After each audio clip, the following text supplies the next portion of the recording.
A'udzu billahi minasyaitonir rajim. Bismillahirrahmanirrahim. Assalamualaikum warahmatullahi wabarakatuh.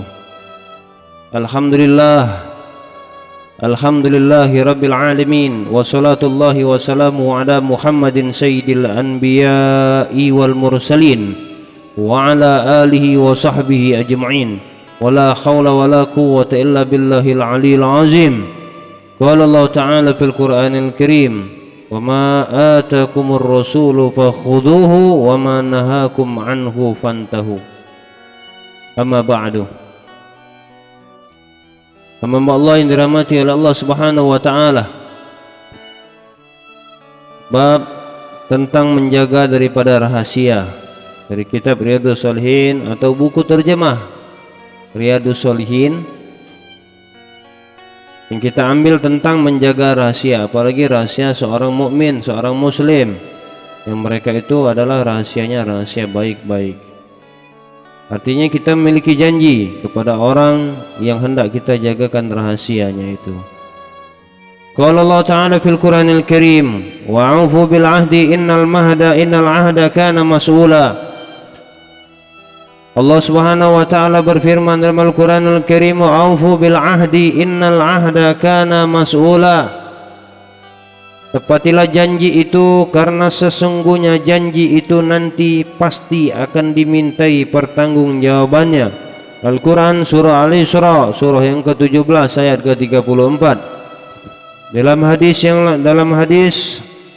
yang diriwayatkan an Nabi Sa'id al-Khudri radhiyallahu anhu Qala Rasulullah sallallahu alaihi wasallam, inna min asyarrin nasi 'indallahi manzilatan yaumal qiyamati ar-rajulu yufdi ilal mar'ati wa tufdi ilaihi thumma yanshuru sirraha. Rawahu Muslim. Dalam hadis yang diriwayatkan dari Abu Sa'id al-Khudri radhiyallahu anhu, bahwasanya beliau telah berkata, Rasulullah sallallahu alaihi wasallam bersabda, sesungguhnya di antara orang yang paling hina kelak di sisi Allah Subhanahu wa Ta'ala nanti pada hari kiamat adalah suami atau istri yang bersetubuh kemudian dia menyebarluaskan rahasianya itu. Hadis riwayat Muslim. Kemudian dalam hadis yang lain, wa an Abdullah bin Umar radhiyallahu anhuma anna Umar radhiyallahu anhu khina تأيمت بنته حفصة قال لقيت عثمان بن عفان رضي الله عنه وعرضت عليه حفصة فقلت إن شئت أنكحتك حفصة بنت عمر فقال سأنظر في أمري فلبثت ليالي ثم لقيني فقال قد بدا لي أن لا أتزوج يومي هذا.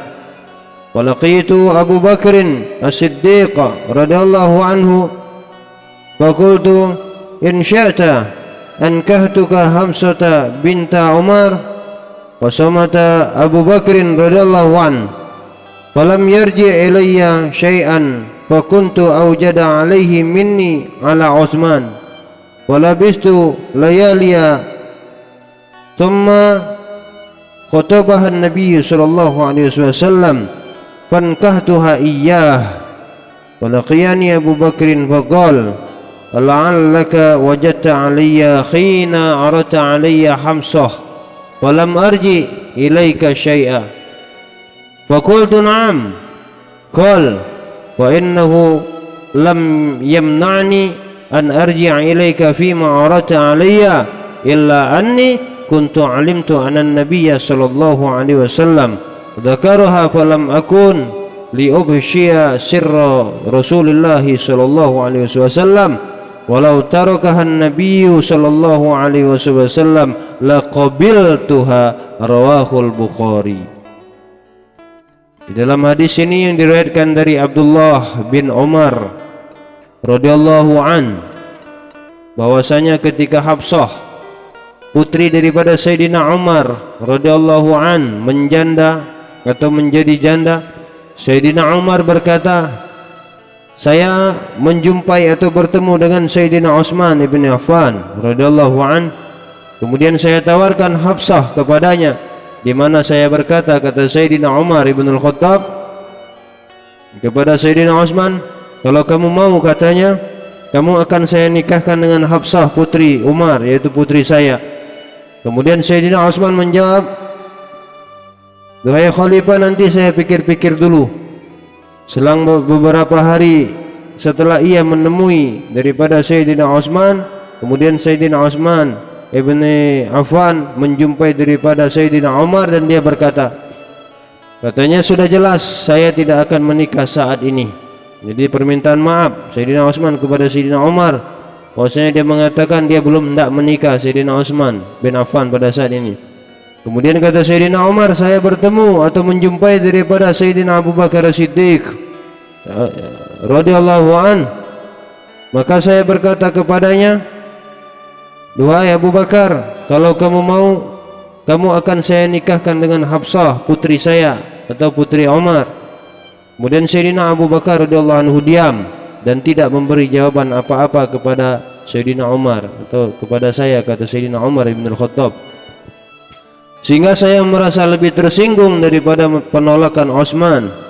Selang beberapa hari Nabi SAW melamar Hafsah dan langsung saya nikahkan. Kemudian Sayyidina Abu Bakar menjumpai Sayyidina Umar bin Khattab dan berkata, barangkali kamu tersinggung, duhai Sayyidina Umar, sewaktu kamu menawarkan Hafsah kepada saya, di mana saya tidak memberi jawaban apa-apa.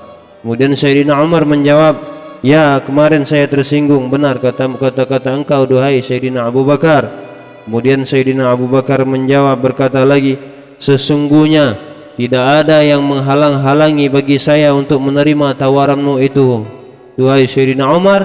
Hanya saja saya telah mengetahui bahwa Nabi SAW pernah menyebut-nyebutnya, akan tetapi saya tidak mau untuk menyebarluaskan rahasia Rasulullah SAW.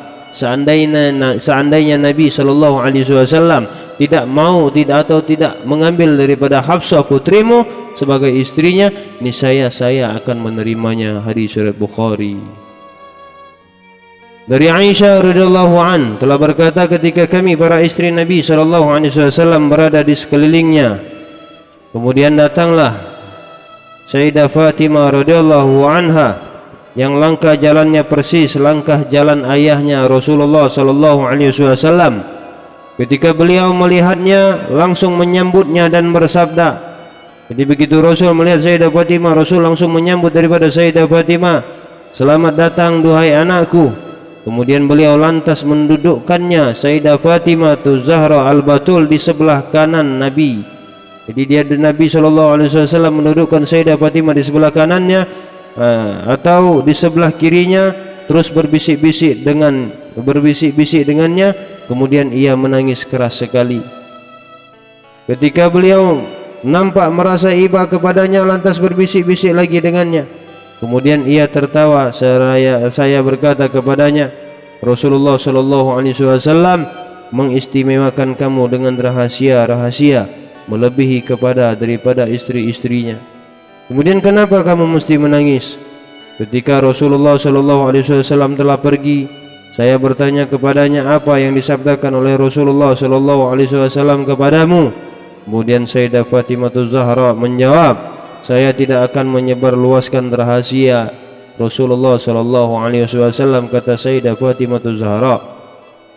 Ketika Rasulullah SAW telah wafat, saya berkata kepadanya, saya benar-benar ingin mendengar dari kamu tentang apa yang dulu disampaikan oleh Rasulullah SAW kepadamu, duhai Sayyidah Fatimah. Kata Sayyidah Aisyah radhiyallahu anhu kepada Sayyidah Fatimah.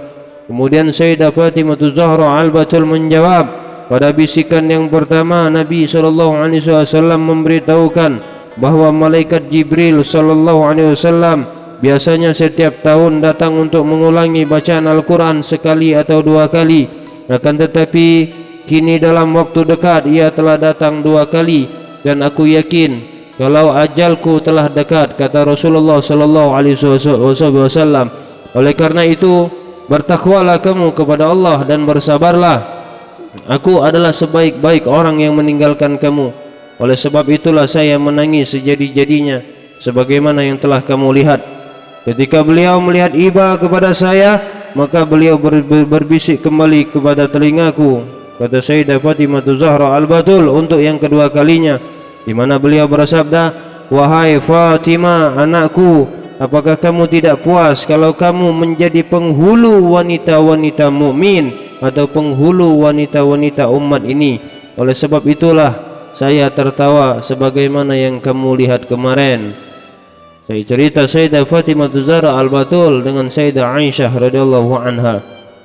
Dalam hadis yang lain, wa an Thabitin an Anas radhiyallahu anhu qala ata alayya Rasulullah sallallahu alaihi wasallam wa ana al'abu ma'al ghilman fa sallama alaina fa ba'athani fi hajatin fa abta'tu ala ummi falamma ji'tu qalat ma habasak qultu ba'athani Rasulullah sallallahu alaihi wasallam li hajatin fa qalat ma hajatuh qultu innaha sirrun qalat la tukhbiranna bisirri Rasulillah sallallahu alaihi wasallam akhadha qal Anas wallahi law hadastu bihi akhadan la hadastuka bihi ya Thabit. Rawahu Muslim. Dari Thabit, dari Anas radhiyallahu anhu telah berkata, Rasulullah sallallahu alaihi wasallam datang kepada saya, katanya sedangkan saya sedang bermain dengan anak-anak. Kemudian beliau mengucapkan salam dan menyuruh saya dalam salah satu kepentingan, sehingga saya terlambat datang kepada ibu. Ketika saya datang, ia bertanya, apa yang menjadikan kamu terlambat datang? Kemudian saya menjawab, Rasulullah sallallahu alaihi wasallam mengutus saya karena ada suatu kepentingan. Kemudian ibunya bertanya, kepentingan apa itu? Saya menjawab, itu adalah rahasia. Ibu berkata, janganlah sekali-kali kamu menceritakan rahasia Rasulullah sallallahu alaihi wasallam kepada siapapun. Anas berkata, demi Allah, seandainya saya memberitakan rahasia itu kepada seseorang, pasti saya memberitakan rahasia itu kepadamu, hai Thabit. Hadis riwayat Muslim. Hamba Allah yang dirahmati oleh Allah Subhanahu wa taala, dari hadis-hadis yang kita baca tadi dan cerita-cerita yang kita dengar tadi menunjukkan betapa pentingnya mereka mengajarkan kepada kita para rasul, para sahabat bersama Rasulullah sallallahu alaihi wasallam menjaga rahasia yang diceritakan oleh Rasul, dan anaknya Sayyidah Fatimah Zahra Al-Batul menjaga rahasia apa yang diceritakan oleh baginda Rasulullah sallallahu alaihi wasallam. Sebegitu pentingnya tentang menjaga daripada rahasia, dan jangan kita mudah untuk membuka rahasia. Mudah-mudahan bermanfaat bagi diri ini khususnya. Al-fakir hanya sekadar belajar. Al-fakir adalah orang yang miskin ilmu, miskin amal, banyak daripada dosanya. Mudah-mudahan karena sabab al-fakir membaca dan kita menyimak menjadikan sabab sumber pahala bagi kami, sumber pengampunan dari Allah Subhanahu wa taala. Allahumma salli wa sallim ala sayyidina Muhammadin wa ala alihi wa sahbihi wa sallam. Alhamdulillahi rabbil alamin. Wassalamualaikum warahmatullahi wabarakatuh.